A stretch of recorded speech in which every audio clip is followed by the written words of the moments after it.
Let me start with congratulating the Institute with this memorable event. 75 years of top chemistry.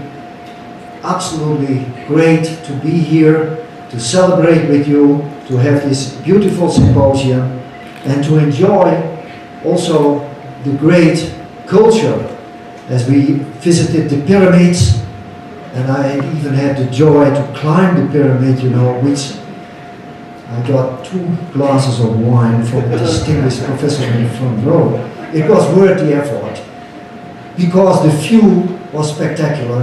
And coming from Europe, growing up with the heritage of the Roman Empire, I feel very modest now to see what great culture was here that could easily match with the Romans at those days, 2,000 years ago.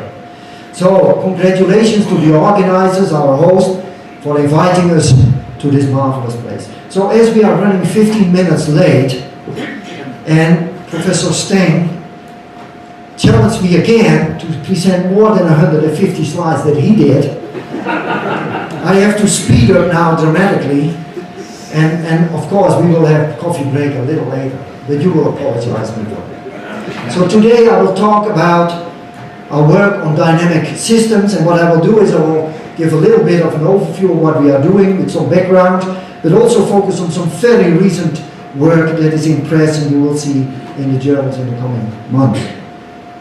Let me go back in time a little bit as we are celebrating here, but now I'm going back 100 years in time to the early days where people start to fly. And of course for centuries people have been trying to fly, most of those people were killed, but these gentlemen, the Wright brothers, survived, and I feel sometimes a little bit like being in those early days with primitive machines and trying to get dynamic functions of motion, as I will show you. Of course, people have been fascinated by the bird flying, but nobody at that time would have realized that 100 years later we would have an Airbus, forgive me for taking a European design and not an American design. But the message here should be clear. When we would have tried to mimic the flying of the bird, I would never have got to Mexico City to this conference because we wouldn't have airplanes. Because the material that we use to make the planes is distinctly different from the material of the bird, and the flying principle is distinctly different. But we can make these beautiful machines, although nobody would have predicted that 100 years ago. So that is a clear message for us scientists and engineers where to go. But we should also be a bit modest here, because after 100 years of successful flying, we cannot make the bird. We cannot make a single cell of a bird. We cannot make even a part of a cell of a bird 100 years later. So there's still a long way to go. So we are interested in dynamic functions, and we are very much inspired by the many dynamic functions in ourselves and in organisms, like the beautiful rotary motors, the bio-nanomotors that transport the things, your muscle motors, the ribosome approach, a beautiful complex machinery, of course the flagella motor, and where we all started more than 20 years ago now with the optical switching process in our eye, which is nothing else than a simple photochemical cis-trans isomerization around a carbon-carbon double bond, which is elementary first-year organic chemistries or physical chemistry. Very simple process, but a fantastic process because it makes possible that we can see each other. And of course here many of these small molecules act in concert, and this is an important property, of course, in nanotechnology, that you have to make things working in concert to amplify things to the microscale. So my talk will be about going from molecules to dynamic molecular systems. I will talk about switching and responsive functions, and I will talk about motion. And we all know what a switch is. Switching between a 0 and a 1, we do that with our computers and with our light switches, etc. But let me show you what we consider a little bit a system, and why we want to go to systems. Because if you go from molecules to dynamic molecular systems, you usually have to deal with multi-component assemblies and materials. And we are usually extremely good when we handle a few molecules or a single molecule, except for Professor Steng. He can handle a whole collection of molecules, and then he assembles spontaneously. I mean, he is a real master there. But in general, when you want to look at Mother Nature, you want to mimic some of these complex functions, we have to learn not only how to deal with structure, but also with organization and the different functions that have to be performed. They are multimolecular in nature. You have to deal with interfaces, because a lot of things happen at interfaces. And then at different hierarchical levels. So the level within the molecule itself, but also the assembly of molecules, the mesoscopic level, the macroscopic level, etc. So I am a synthetic chemist, and I will always put as first synthesis and reactivity, because controlling synthesis and reactivity helps us to make the molecules that have the specific functions that we need for our properties and for our materials. So with that in hand, then we can go to study assembly, integration of structure and functions, the dynamics that I will focus on a bit today, but also triggering, addressing, and sensing. That's typically what you find in Mother Nature. Of course, also, we have to learn how to go to non-equilibrium processes. We as chemists are extremely good in running things under equilibrium control, or doing kinetic processes, of course, like a kinetic transformation. But we have to design systems that are out of equilibrium or far from equilibrium. Think of your own body. If we were in equilibrium, we wouldn't be here, because we all would be dead. We constantly have to put in energy to keep the things moving. Autonomous processes, cooperative and collective action, I mentioned already. Amplification, from the molecular level to higher up. Interfacing with the macromold, emerging and adaptive properties. This is typically what Mother Nature does. And then, of course, information processes. We are at the beginning only of what is there for information in molecules and molecular systems. And then, signal transduction, feedback loops, repair mechanisms. It was briefly mentioned yesterday. So there are a lot of challenges, and particularly for the young people here, if you are thinking you are out of business in the coming 20, 30 years, take one of these challenges and you will give you a hard time and a great challenge as a scientist, because there are so many here. Now, let me show you two cases where we combine molecular components to get a certain property. And we started with the mechanosensitive channels that are in the colibacteria in your body. This is a protein complex that sticks through the membrane. Normally it's tightly closed, but it can open to a 3 to 4 nanometer pore to prevent the cell from bursting. It's a mechanosensitive channel, but it's also a safety valve for the cell. And the whole idea was to make a light switchable nanovalve that we could open and close and control on demand. So what we did is, we went to the level of the genome, modified it so that we could express cysteines in a specific position of this protein complex. Then we hooked these spiral-pyrene switches to it, and this allowed us to irradiate with 2 different wavelengths of light, and to go from this rigid spiral structure to this zwitterionic structure, which has a strong dipole and is strongly hydrophilic. So with 5 of these units here, the idea was that we could switch this, and then we would get repulsion, and we would open this pore. So we reconstituted in a giant vesicle. Then we can load it up with a fluorescent dye or with a drug. We can open it with light, and we can close it again on demand. So what we have here is a re-engineered natural nanovalve from your body, or from the coli in your body, and we put in the 5 of these switches, and then on command we can open and close this, and use this hopefully for the controlled drug delivery, or also in our program on self-healing materials, when things, say monomers, fly out when it hits light from the sun, for instance, when you scratch on the surface. So this is a responsive system. The other system I want to share with you is this one, that I was challenged a lot. Can you make something that potentially can move in the blood vein in your body autonomously? And we thought, this is a big challenge, how to do that. First of all, we have to get something moving, and then it should move with the fuel that's in your body. And then we realized that there's plenty of sugar there, so maybe we can use the following. We took a carbon nanotube, we oxidized it, installed carboxylic acid groups, installed catalase covalently, and catalase is well known to convert hydrogen peroxide into oxygen and water. It's a fantastic enzyme, because you don't want to have hydrogen peroxide in the biological system. It needs to be degraded quickly. Then we hooked up glucose oxidase. It can convert glucose in hydrogen peroxide, so we have now a source of hydrogen peroxide for glucose. And when you have a 9-to-1 ratio, we have to figure out when they work properly in concert. They can work together. Now I have to step down for a moment. Show you. Hopefully. really works. So what you see here is a small aggregate of the nanotubes, because these tubes, these modified tubes with these enzymes, they aggregate, they form these tiny spiders, and you see here the oxygen bubbles in black coming off. So we add glucose, and it autonomously propels as long as there is glucose.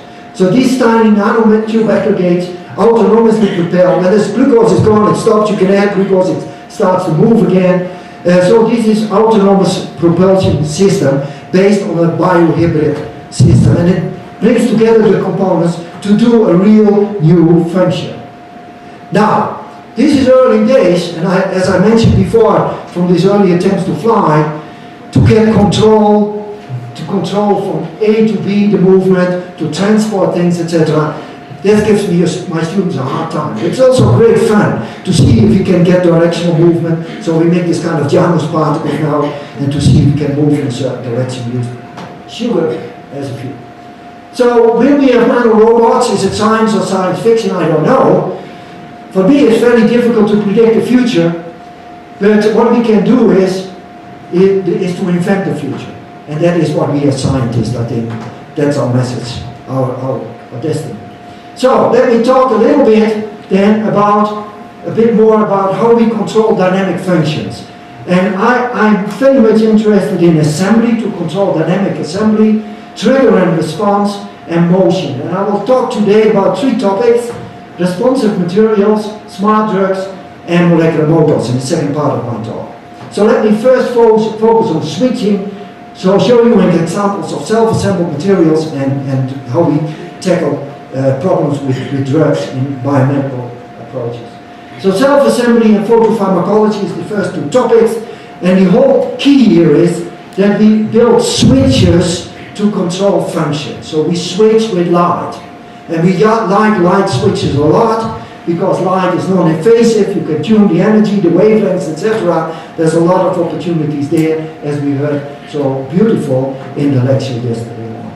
So we built, for instance, these amphiphiles, which have 2 hydrophobic and 2 hydrophilic tails, and a core part which consists of this thioxanthylidene overcrowded alkene, which is a photochemical and electrochemically switchable unit. And we built this also out of a bit of frustration, because many of the membranes that we tried to make to incorporate components like our channels and so, they were so unstable with the normal amphiphiles that we had, that we thought maybe we should first try to build more stable amphiphiles, more stable bilayers and membranes, but still we wanted them to be responsive. So what we did is we took these compounds, and you can see this core unit, you can switch it with light, or you can switch it electrochemically between an anti-folded state. Look, if we look along this axis here, and you have a lunar projection, you see these 2 parts are interfering, and it's an anti-folded structure. It's blue fluorescent. Then when you oxidize it, it gets to the orthogonal structure. This is the X-ray. So you get a large geometrical change, and you can photochemically convert it into a thin-folded structure. This is non-fluorescent, this is red fluorescent, this is blue fluorescent. You can interconvert these states very conveniently by these 2 triggers, and it's highly reversible and stable. And the nice thing is that you have these 3 states that you can easily detect because of the different luminescent properties. So now when you make the amplifier, you throw it in water, you get these beautiful nanotubes. So these are exactly 28 nanometer in diameter. The wall, the bilayer is 3 nanometer. They are absolutely uniform, and you can add amplifiers, so common amplifiers, the DOPC, and you can make vesicles attached to the nanotubes. So this is probably the smallest reaction tube that you have ever seen. We use them actually now to load it with reagents or enzymes or transport things. Like for instance, we use them as injection needles to penetrate into the cell. These tubes are so stable, we can take away the cap, these vesicles, and we can then re-add the vesicles again with, for instance, a load. Why are they so stable? Because I think the design is so that they form perfectly interdigitated bilayers where you maximize the van der Waals interactions. So now here, what you see is 2 nanotubes, and if they are photoactive,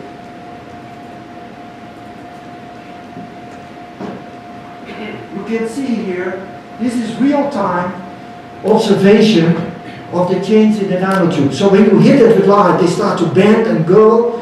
Some patches disappear. At the end, they completely disintegrate. So we can follow in time exactly the movement of a single nanotube. We can control it by doping them with dyes, for instance, so we can control the energy transfer processes, and we can reduce the speed or enhance the speed as well. But then, what we recently did is we took these vesicles, gets to the nanotube, and then when you take advantage of what Mother Nature uses all the time, and that is the change in osmotic pressure, you can then just change the salt concentration, and the tubes are sucked in, the vesicles are sucked into the tubes, and we can now load the nanotubes with tiny vesicles. And now, this is a cryotomography, and you can see they are really inside. So we have the different compartments where we have the outside water, this is all in water of course, we have the cap tubes, and then we have these vesicles inside the tubes. And so this is a very simple process to make these multi-component self-assembled systems where you have these different compartments. And now we irradiate with light, the tube goes open and small vesicles pop out. So we have large vesicles, we suck them in, and then small vesicles come out again. Now, can you go from tubes to vesicles themselves? And what we recently did is we took our motors, and I will talk a little bit more about the motors in a while, we made them amphiphilic, and we can now with light control the behavior. And you see it here, we make these kind of structures. Here you see, we recognize the lower half is the same as I showed before. We put this propeller on top of it, they are amphiphilic, they form beautiful nanotubes, they have different designs, so we can control again the speed through the molecular design. They form these nanotubes, and then you irradiate, you go through a cycle that I will explain a little later, and you can change the behavior, the architecture, in a reversible manner. So what we can do, we start with a tube, we irradiate, we start to make vesicles, this is all in water. Then because the molecules themselves, the amphiphiles, are in the state where they are unstable, that is to say metastable, we can change them to another vesicle state and then back to the tubes. And this cycle can be repeated several times. And thanks to a very decent journal, you know, we published it recently. We appreciate that greatly. So we have tubes, we go to vesicles, they are metastable, we go to other vesicles, and then we go back to tubes through this cycle. So here, for the first time now, we have these multi-component responsive systems, and we integrate these functions now in larger systems, and to see how we can then take advantage of these dynamic properties in water. Now with that, I want to switch gears a bit and go to photopharmacology. And what do I mean with this? This field has been opened only in the last 3-4 years, I would say.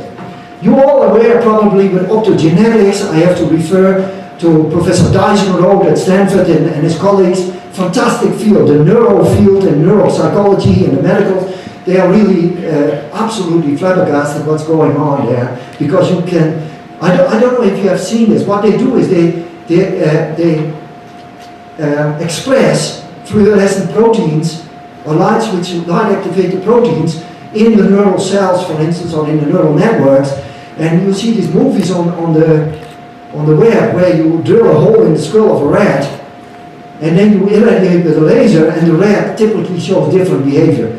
Maybe this is, I don't know if this is going to be used for humans, but maybe it's maybe good for soccer, when they get really mad, you know, you can switch on the lights in the stadium and change their behavior a little bit. But I don't know. We thought we should use a different approach, like using small molecules, because we are all aware of taking drugs all the time, small molecules. So take a small molecule, it doesn't do anything unless it's on the target, you hit it with light, you build in a light switch, and you might regulate the doses with high temporal spatial precision. So can we control in space and time via photochemical event? Now let me make a warning, this will not solve all the problems in precision therapy, of course, because you have to get in there with light, etc. But I will show you some examples where it can be useful. So, normally you take a conventional drug and it's active everywhere, because the drug is active as you buy it. You can take a prodrug, and there are not many ways to do this, and you can activate it, you know, instantaneously when you want to hit a target, but then it's still everywhere active. But if you have this photopharmacology approach, you can precisely target the activity of the drug if you can switch it on and off. And we were focusing on this because we were confronted with this problem of building up of resistance, of antibiotic resistance in the environment. And that was our first target. So can we get more precision in the drug activity? And what you can do then is you can activate it when you administer it, or you can activate it on the spot of action, or when you go, you can have a very slow response, you can have also a very fast response, millisecond. When you want to go to neural process, you maybe want to trigger it extremely fast and pulse it. So there are several regimes that we can follow.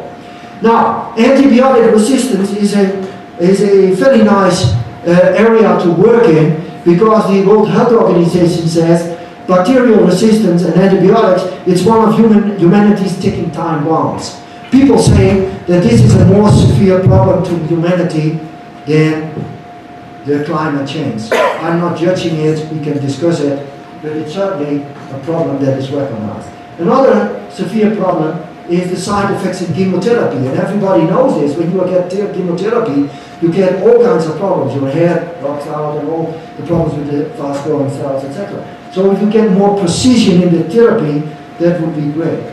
So let me show you what we did. We took a very simple approach. You see a cyclo, which is used, a quinolone, which is used in the clinic all the time, and we thought, what if we take away this heterocycle and replace it with an azobenzene switch? And of course, we are not limited to azobenzene, because in our laboratories there are a whole range of different switches that we explore, as many others do. So the idea is high spatial temporal control, activation, auto-deactivation, because we want here, with these antibiotics, that it switches back automatically after a couple of hours to get an inactive drug again when it gets in the environment, that you don't build up resistance. Now, with azobenzenes, this happens because there's a thermal reverse reaction that you can tune, so you can easily tune the half-life. So we might be using it for pharmacodynamics and kinetic studies, bacterial patterning and local treatment. So what we did is we built in these azobenzenes, they are absolutely not active, and we switched them on to make them active. And so what you see here is the trans, the cells grow normally, and when you have the cis, you see at low micromolar concentrations, the cells die quickly. But what is more important, when you can tune the activity, so you can photochemically switch it back, but also thermally. And you see this particular case with the parametoxin, the half-life is 2 hours, and after 6 hours the bacteria grow normally. So by the time it has done its job, it gets in the environment, you don't have a problem. At least that's what we hope for. Now, it also, the idea is that it doesn't hurt the normal bacteria in your body, in your guts, etc. Because we all know the problems when we take antibiotics with all normal bacteria that we don't like to kill. We can tune the half-lives, of course, in this case. But what we also can do is, with this auto-activation and inactivation, we can pattern bacterial growth. So we use templates all the time in our photoelectronic type of work, of optoelectronic work. So you can take a mask and you can grow bacteria in a certain pattern and switching on and off.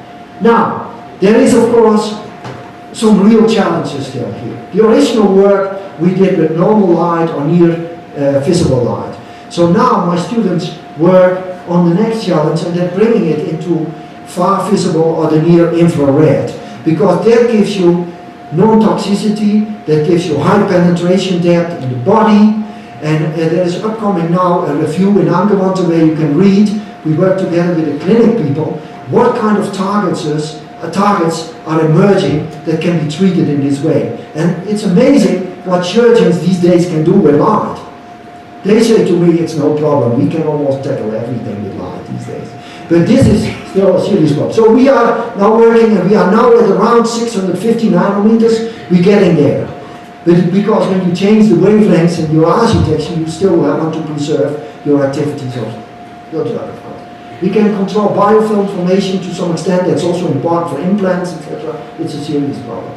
We also went to quantum sensing because bacteria communicate, not like we do, but they communicate with these quantum sensing molecules, and these are fantastic molecules. These are small molecule effectorators that make the bacteria form colonies and plaques, And so what we did is, for instance, we took away this hydrophobic side chain, installed the nasobenzene, and you can see at the level of an assay where we look at the protein activity or the enzyme activity, we can see dramatic differences by switching on and off the activity. When we go to the level of the gene expression, you can see this is the normal natural quorum sensing compound. This is in the off state, this one, and this is in the on state. So we pick up almost the activity of the natural compound and we can switch it on and off.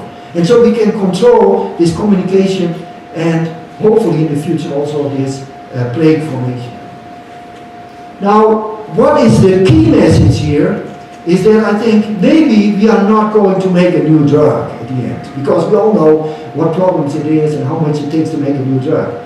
But the biological pathways are so complex that if we are able to non-invasively up and down-regulate pathways in these complex biological systems, up-regulating here, down-regulating there, whatever, then we might have a much better idea how they interfere. Think about neural processes, think about a lot of other processes. And I think that is probably the way we should go in the near future. So we also went to chemotherapy. We have a couple of papers now in the last year. Here you see an HDAC inhibitor, which is used in the clinic as an histone deacetylase.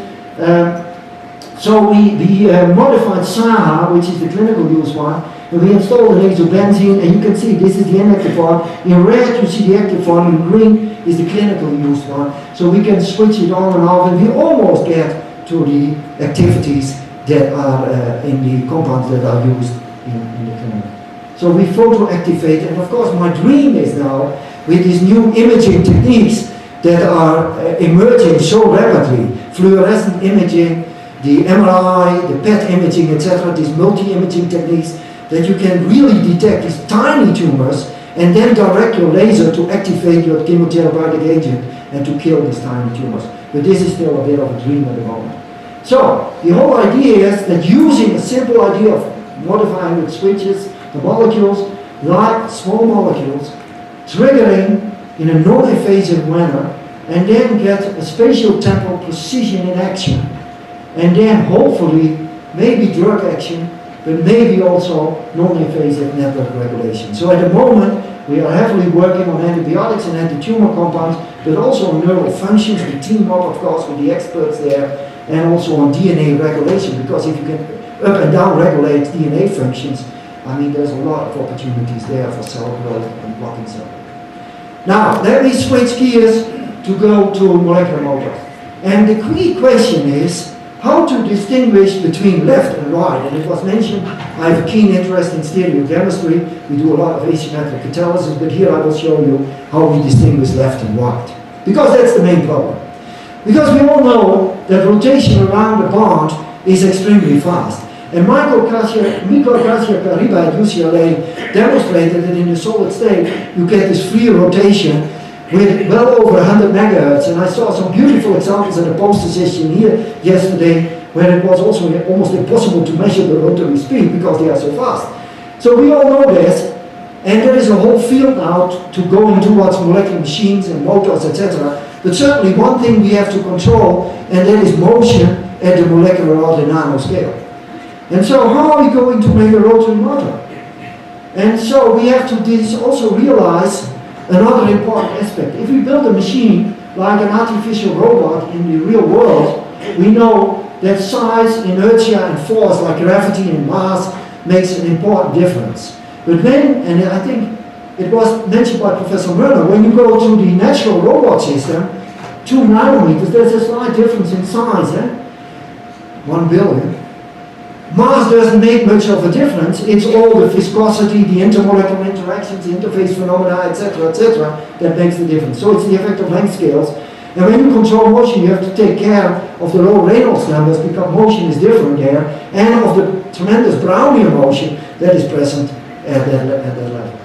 So when we designed our own motor several years ago now, we built it originally up on our switches, where you have an upper half and a lower half, connected by a central carbon-carbon double bond, and you might wonder how is it possible that you can rotate because there's a carbon-carbon double bond. But just like in your eye, when you hit it with light, you can rotate, of course. You do a photochemical isomerization, so it's powered by light.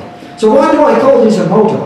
You see it rotating here, and you see it goes in 4 states because it has 4 different colors when the propeller rotates with respect to the starter.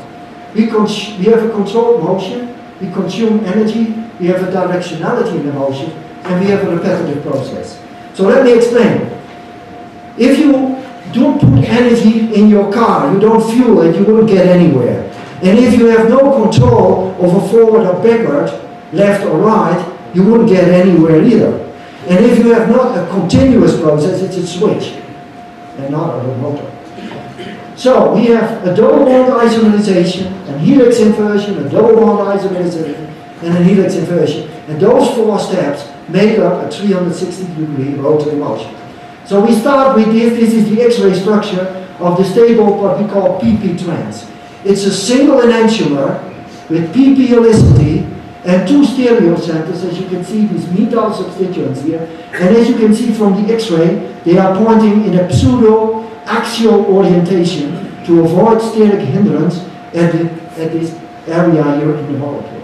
But when you hit it with light, you get the obvious photochemical isomerization. You invert the helicity from P to M, but these methyl substituents, they dictate actually what happens. Because you see, they get in a pseudo-equatorial orientation, a highly crowded situation, and although this is a photoequilibrium, and the photoequilibrium is usually far on this side, PPS ratios of 90-10 or so, this is an unstable or a metastable situation. We can stabilize it by simply spontaneous thermal helix inversion. So the helix inverts because it positions the methyl substituents again in a pseudo-axial orientation. And that's much more stable, as you can see. Energetically you go downhill. Now you can do a photoisomerization again. This is an equilibrium, but you go from cis to trans, and you can tune it with the wavelength of your light, and then you get a metastable situation again. Look, very crowded. The molecule wants to stabilize itself, and it does it by a helix inversion. So we have a 360-degree unidirectional cycle, 2 photochemical steps, 2 thermal steps. When you irradiate continuously, it continuously moves in a unidirectional cell. When we have the P isomer, it goes clockwise. When we have the M isomer, it goes counterclockwise. Controlled by the relative. Now, with this in hand, and I can tell you a long story about what we did in the last 10 years about different motors, etc. But you might wonder, that's nice, but what can you do with it? And so let me show you a few examples where we took advantage of these different stages that we could go through a rotary cycle. And so first, catalysis. And so what we did is, we thought if we have 2 catalytic functions bound to the rotor and stator, and they are far apart, they will not cooperate very effectively. But when we hit it with light, they will come together. We have a certain helicity, and they can cooperate, and we might have a gyrocatalyst. And then, when we do the next step, they might go again to an effective catalyst, but then with inverted helicity, a different chirality. Then you might wonder, why is there not a 3rd step, the 4th step? The reason was when we designed our original catalytic systems, the 4th step was only stable at -10 degrees, and my student thought it was not so useful for catalysis.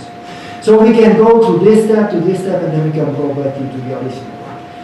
We took advantage here of the beautiful work of Eric Jacobson at Harvard, where he made organocatalysis. You know, organic catalysis is a very popular field in the past decade. And so we installed a thiourea and a DMAP catalyst, a group. They are far apart, but we can bring them together.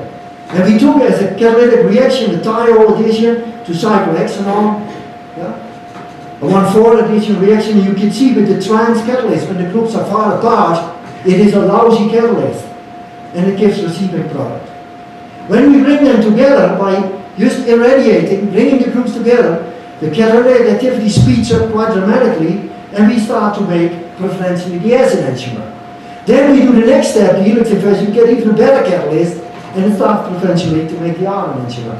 So we can control in a dynamic way the chiral space, how these 2 groups are oriented for a C phase or a rephase 1,4 addition reaction. And we can go through this cycle, starting with the trans, going to the cis, going to another cis, and going back.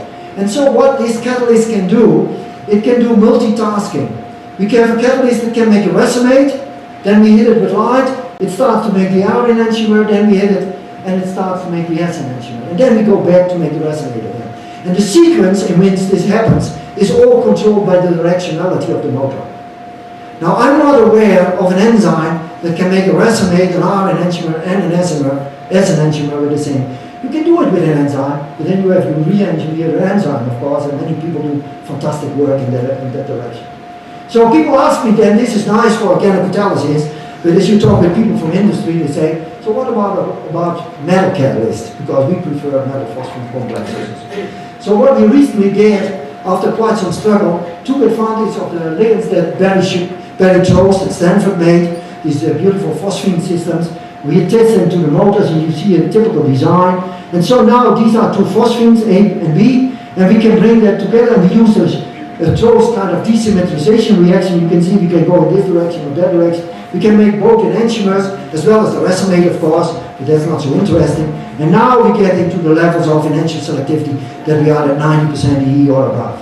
And this is now very general because we have used it now for several catalytic reactions. So now we are really in the realm of metal catalyzed reactions, which can be then tuned and do multi-purpose things due to an external trigger signal. And the external trigger signal is simply light. Now, also very recently we thought, can we control self-assembly? And Professor Steng gave some fantastic expose of self-assembly by using coordination chemistry and taking advantage of the direction of. I want to go back to some work of Jean-Marie Lane in those days when he made these helical structures by taking copper 1 and these oligopyridines and making helicates. I'm sure you have read this work. And so we thought, if we would take a motor and we would take these kind of ligands and attach them to them, could we use this motor function to control the helicity in the self-assembly process? And I will be very brief because this is under revision now. It will be published shortly, I suppose. So we have these helix structures, and we can invert the helicity very nicely with light. So it inverts the helicity in the self-assembled structures, and we can follow it, of course, by NMR, by CD spectroscopy. But what is even nicer is if you take such a monitor, we can invert the helicity, but then when we go from the trans to the cis, from the cis to the trans by irradiating, it also disassembles and forms oligomers of different lengths. And they are still helical. So we can go from oligomers, we can go to monomers, we can go from monomers with P helicity, we can invert the helicity to M helicity, and we can go back to oligomers. And when we irradiate continuously, and this is what we currently do, we try to push these systems out of equilibrium, because if continuously would you put in energy, the motor function, of course, is still operating, and you get an out of equilibrium kind of state, yeah? which is not the equilibrium state. So this is our approach, one of our approaches to make metastable materials. Okay. For other purposes, we needed to redesign our motors. And in the last part of my talk, I would like to focus on this second generation motors, where we have now two distinct parts, a lower half, which is a stator, an axle, and a rotor part on top of it.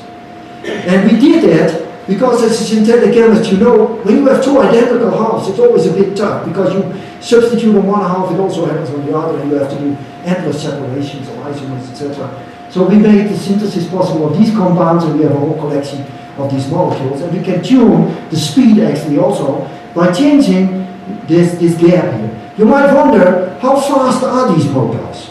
Now the original one was rotating once an hour. That's not much of a motor, huh?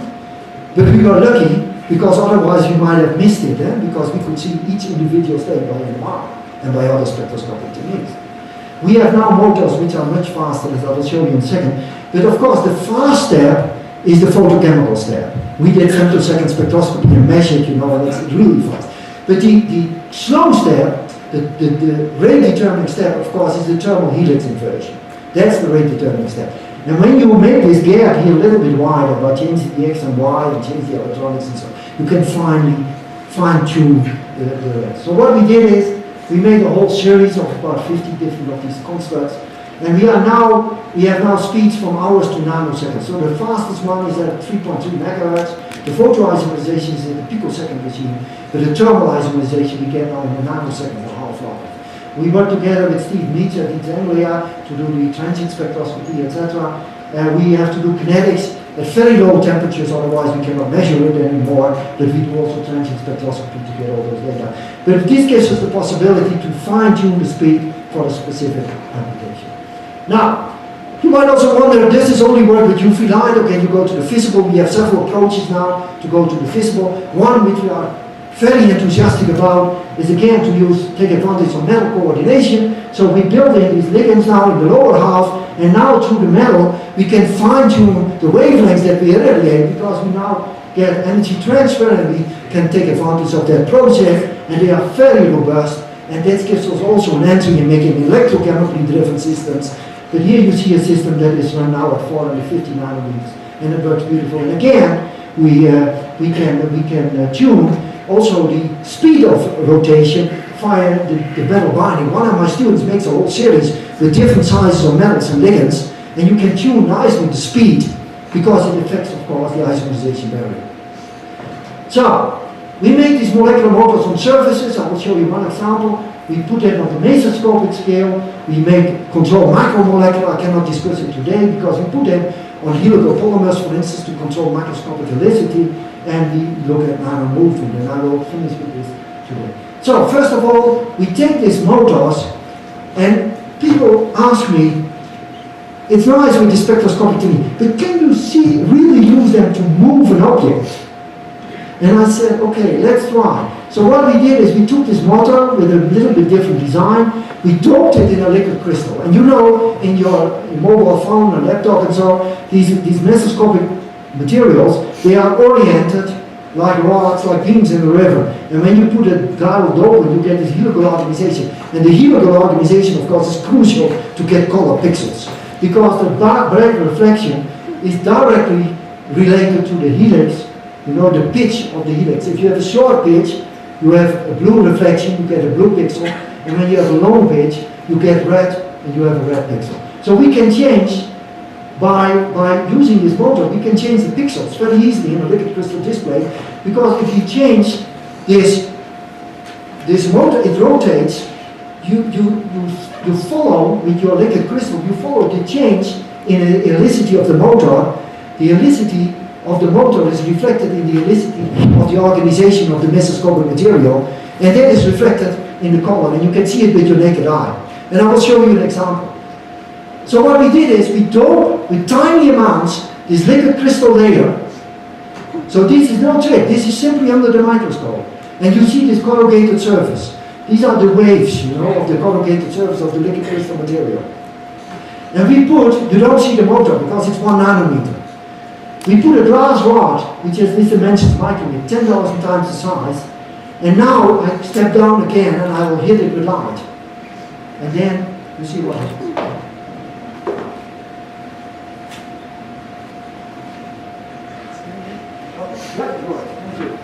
So this is real time under the microscope. You see this object spinning clockwise because it depends on the gyrality of the propeller. You see the surface architecture changing, you see the color changing, that I mentioned before, and of course as long as this is changing, its orientation, it will change. And we can control the rotation clockwise and counterclockwise. So now we are studying how we can use these effects to make responsive surfaces. And one of the things we are currently doing is to grow cells on top of these surfaces to control cell fate by controlling via responsive surfaces. Now, having told you this, how does it work? We think what happens is that due to this motor effect, the molecules that are aligned in this helical organization, they wind or unwind, and that is reflected in the surface tension, and that's enough to change the orientation at the surface, but also to rotate a micro-object. So here you see a really amplification of motion. Now, can you put them on surfaces? Yes. So what we did is we took these motors, we built legs, we assembled them on gold particles and on gold surfaces. This took us a long time because we had to learn how to get these molecules on surfaces, how to orient them on surfaces. In the beginning we miserably failed. And I'll tell you why, we should have known. We built the tidal groups connected very closely to the stator part, because we thought that orients them very well and we get stiff orientation, etc. But then, of course, what you get is when you hit it with light, it quenches with the Fermi level of the gold, and you don't get any motion. So when we put a bit of grease there, we lift them up a little bit, we get a beautiful model. So what we have is, we built this Dutch windmill part now, a little bit smaller in size, 1 billion times smaller, and we have them not on a die, but we have them on a gold surface, like a strip of gold. But all these propellers are rotating in the same direction when we hit them with light. Now you might wonder, what can we do with it? I mean, our ancestors were really smart, because they could get the water out of our canals and especially out of the part of the country that's below sea level. So we are trying to use them now for all kinds of applications where we try to move things on surfaces and use them as nanopumps, etc. So one application is that we take these tripods, we assemble them on surfaces, we put these fluorotech groups there so that we make them really hydrophobic, and then you can orient these groups towards the surface or away from the surface, and so you can control surface thickness in these self-assembled monolayers, or you can control wettability, etc. So these are the kind of smart surfaces that we are currently making, and together with a group of Johan Hofkens, we are studying at the single molecule level now the rotary motion of these single motors. Because for several years we have been intrigued by the ATPase, and thanks to the beautiful work of Kinashita and his colleagues in Japan many years ago, they put a fluorescent tag to an actin filament to the ATP, put it on the surface, and then you can buy these kits now, I think. You can do it with your students and see them rotating in real time when you feed them with ATP. It's a really beautiful experiment. But of course you need sufficient possibility to distinguish the fluorescence of a single molecule, as we heard yesterday in this beautiful talk. So what we did is, after several attempts, we built this huge molecule in a 32-step synthesis. We learned how to assemble them, click chemistry to quartz. Here is the motor function. And again, you need quite a rigid rod of about 6 nanometer or so minimum, otherwise the fluorescence is quenched. So you want to compromise not your motor function, but you still want to have fluorescence to be able to detect the fluorescence. And actually I can say that we have seen motion, but we are doing now all the extensive studies to see if it's really rotatory motion due to our energizing the motor. But this is done together with Johan Hofkens. So, this is also in press now, it just comes out on the web, where we put a long part here, a rod in the bottom part, we have a rotor here, we have a tile group, and we want to transport, like a kind of a robotic arm from one place to the other. So B should pick up this load here, and then with light we transport it to the seaside and it should deliver here. So what we did is, we took an acetate, the free tile here, it picks it up, it then is connected to the rotor part, then we irradiate with light, it delivers it on this side, and you can drop it there on the other side. So we now can deliver it as a kind of a robot arm, and this is again our first primitive attempts. And I skip in view of the time all the spectroscopic evidence, etc. for this, but believe me, it works really good. So finally, what about building a nanocomet? And we published this a while ago, and it took us actually 7 years to complete this. Because all our initial attempts failed, but message to the student, don't give up, at the end it will work. So the idea was to compete with these guys that go to Australia. These are the students from the engineering school. And my students were a little bit jealous, because every year they have this race in Australia and they can go with the solar powered cells. So we said, okay, we cannot compete with the engineers, but let's try to make a car which is a little bit smaller. And it's a 4-wheel drive. So what we did is, we took, remind you, we have this motor function, a double bond isomerization, helix inversion, double bond isomerization, helix inversion. So we go through these 4 stages. And we built this skeleton here, this is the chassis, and we built 4 of these motors. There are the 4 wheels. And so the idea is, in this case, to move it over the surface. And in this particular case, we have this intrinsic motor function, this cooperative action. It's electrically powered. In this case, we hit it and we move it electrically, not with light, because we did this at low temperature in the vacuum. We are now working on the light-driven one. And we control directionality. So again, can you push this one here? See if it works? And you see, this is now what we see and you see it moving over a copper surface here in several steps. It moves around 9 nanometers in the linear direction. Now, I have a lot more pictures, but I won't show that. But let me show you one important thing. We all know how to assemble molecules on surfaces, I think. And big molecules stick to surfaces. But we have the key problem here, that a molecule should stick to the surface but not fly away due to Brownian motion. So it should also not stick too heavily to the surface. And I think we were lucky here with our design at the end, that we have 4 of these motors that lift up, due to their helical structure, it lifts up this whole big molecule a little bit. But then something else. Realize motion at the nanoscale is distinctly different from motion of your car. Can you push the button? This is what happens on your muscle movement. This is what happens in your movement at the nanoscale. It walks. The proteins walk on the filaments in your cells. So this is the kind of movement we think that happens. Now, my final question to you. Do you need chirality to get directional motion? And we were struggling with that because we always make chiral molecules. And to get clockwise or counterclockwise rotation. And we thought, when you look at this rotary motion, in the heterocyclization or ring open reaction, or you look at a motor, or you look at this car, the wheels of a car, do we really need chirality? And the answer is yes and no. And why no? Because you see it's symmetric. This is the new motor I'm going to show you. This is also symmetric. It's a plane of symmetry. But still, there's chirality. And I don't know if you ever realized, if you see a car moving, the front wheels of the car, they move both in the same direction, otherwise the car would go forward. But if you are behind the steering wheel, one wheel goes counterclockwise and the other wheel goes clockwise. Otherwise, it would go around the corner and it would not go straight. So it is an interesting symmetric situation, or a pseudo-gyral situation. At the driver's seat, you are at a pseudo-asymmetric center. One goes clockwise and the other counterclockwise. That is the trick with the car, and that is the trick that we are going to apply. So the idea is to build a symmetric one, 2 of these rotors. It's completely symmetric here, as you can see. There's no stereo center, except for the pseudo-asymmetric center. So we thought, what do we have to prove? We have to prove if these 2 rotors go forward and cannot go backward. So what we need is a small group and a somewhat larger group. But if you put a hydrogen here at this center, it will immediately give a 1-2 hydrogen shift, so you cannot use it. It's too unstable.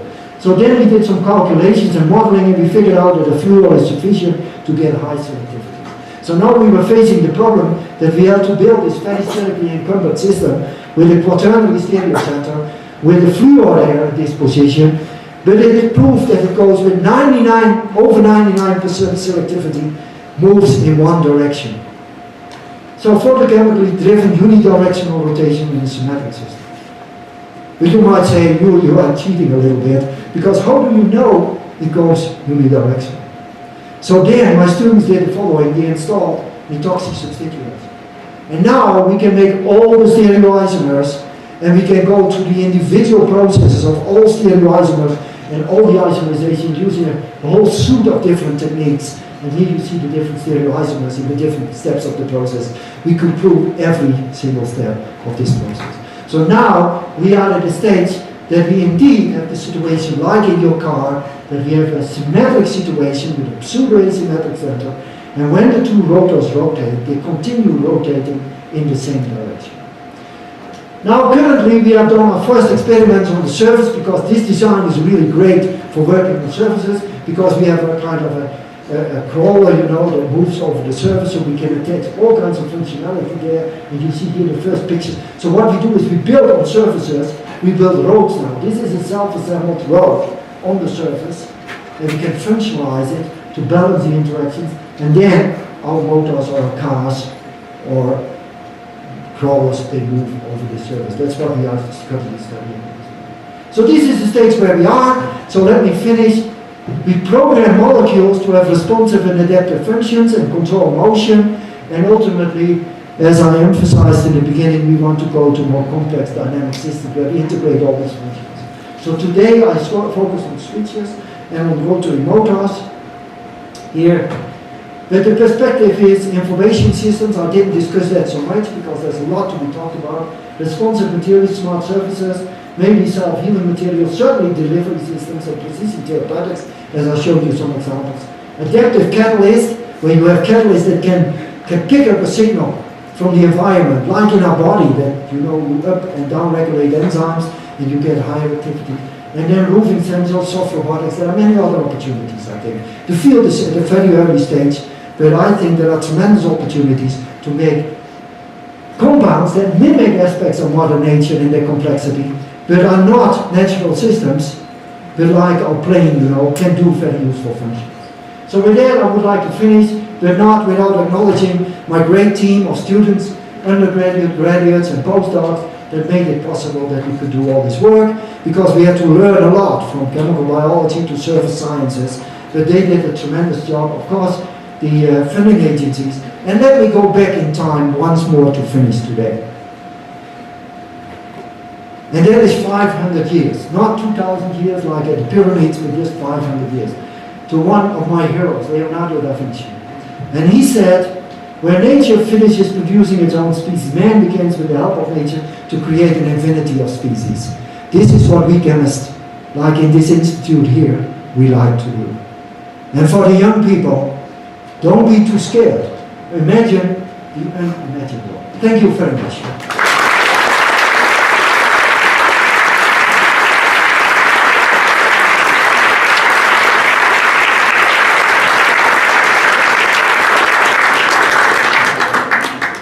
Thank you very much for a wonderful presentation. We have 5 minutes for questions and answers. I don't know, somebody. Thank you very much for extraordinary. It was just amazing. Thank you very much. I will have a question. When you want to influence a system to trigger a photochemical response on a molecule that might have to do with photopharmacology or something like that, how important is it that you're able to do the triggering at a very specific place in terms of how deep it is inside of the tissue? That is, due to Beer's law, you will go through and you will absorb photons throughout where the beam is going through. One potential way around that is to trigger the events by nonlinear optical excitation or something like that.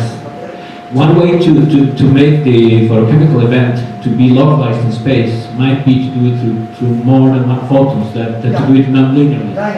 So what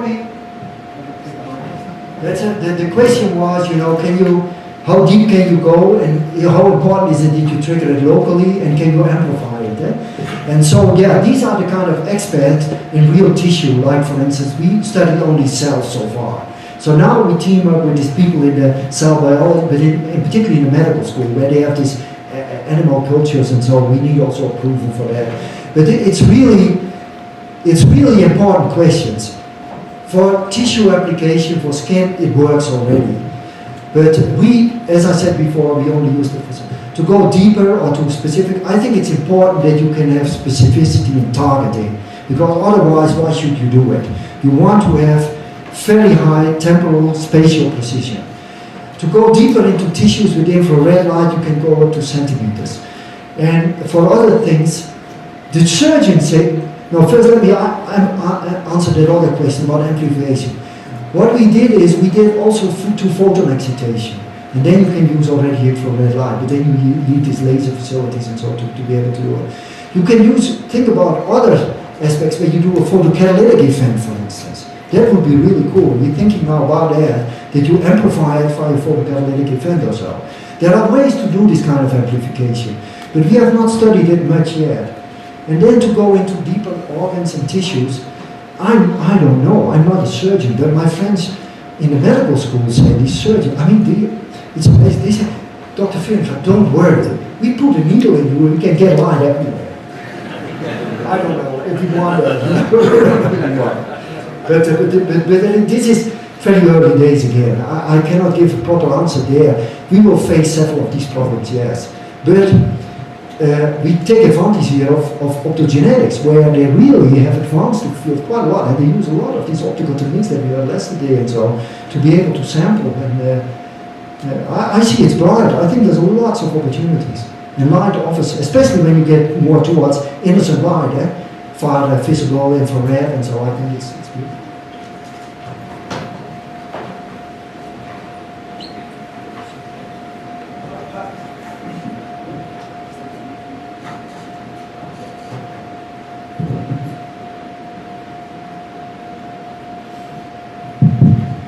Have you ever tried other type of radiation? For instance, the tomography, X-rays can go deeper and deeper, and you can go exactly to the point in which you can have, for instance, the gamma knife.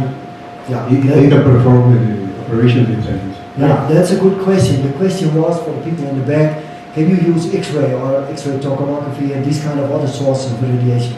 We have not tried that. But I tell you, we, in the context of this program, we have also a team working on new imaging, to get multimodal imaging together with medical people in the PET center. And there we try to use the combinations.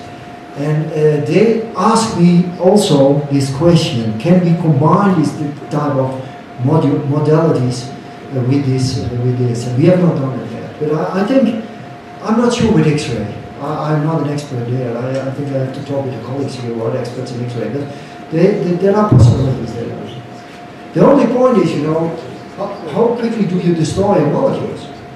Eh? I mean, molecules, and you heard it yesterday, I mean, molecules bleach, molecules degrade when you hit them with irradiation. It all depends on the irradiation sources and so on. I'm myself a little bit afraid of X-rays, but on the other hand, we use it all the time for getting beautiful crystal structures and so might work well. So it opens up new possibilities for you. Yeah, I have a couple of questions on the electrically driven car, machine. One is very technical, like which technique did you use for visualizing the movement, AFM, or so the images you show? SEM, okay. And the other question is about, like, if you know a bit more, or you can describe a bit more the electrochemical mechanism which is making your machine move more. Okay, what? Because now it's not the light you described. So what I showed you before is that when we do we pulse it electrochemically, you can make this large movement. I showed you an example in the earlier case where we studied in detail this electrochemical process. Here we just recently published a paper, I think it came out this month, just John Fiskell, so where we studied the electrochemical rotary motion. And so it is indeed, it's an electrochemical excitation, so you get an electron transfer process and then it moves. That is the basic process. And we see this large geometrical change. So it really makes a stepping kind of.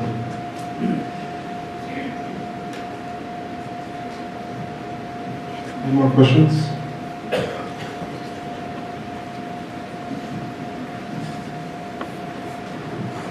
Hi, outstanding lecture. I have a couple of questions. One, how many years did you take to get this scaffold that have unidirectional movement? Because it is thermodynamical driven like conversation, so it is not more than 2 kilocalories per mole. It will not go the direction that you want.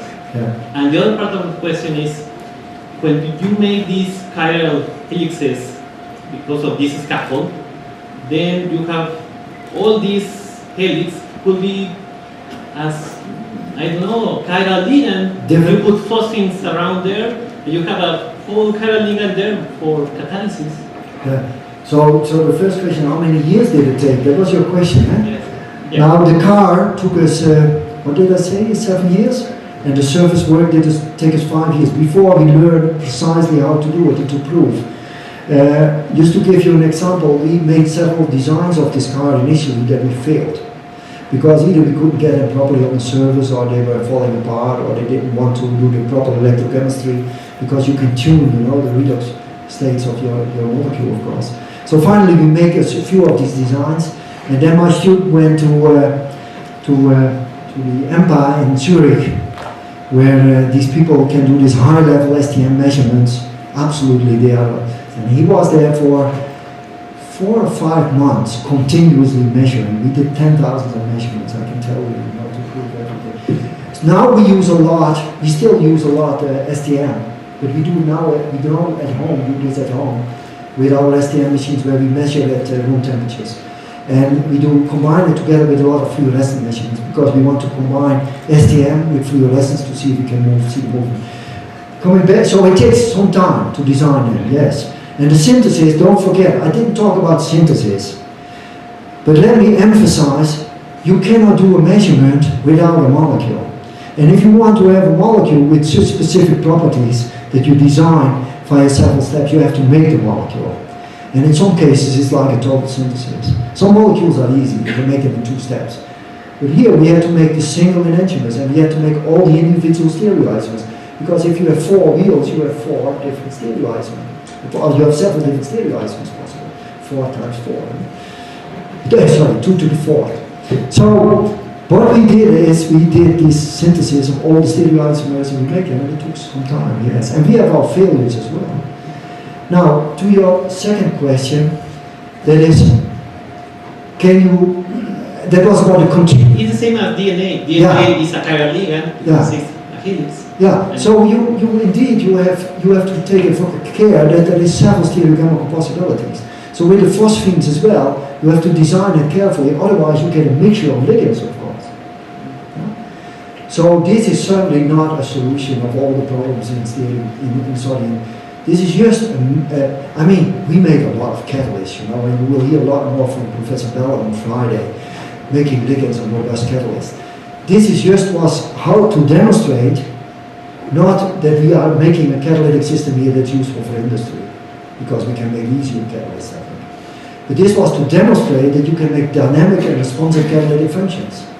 And in our body, there are a lot of these kind of responsive functions. So how can a system adapt itself to an external signal? That is the purpose. If you want to do an allelic substitution, my recommendation is take a very close ligand, and it will work beautifully. You don't need to make this complex ligand. Thank you very much. Thank you.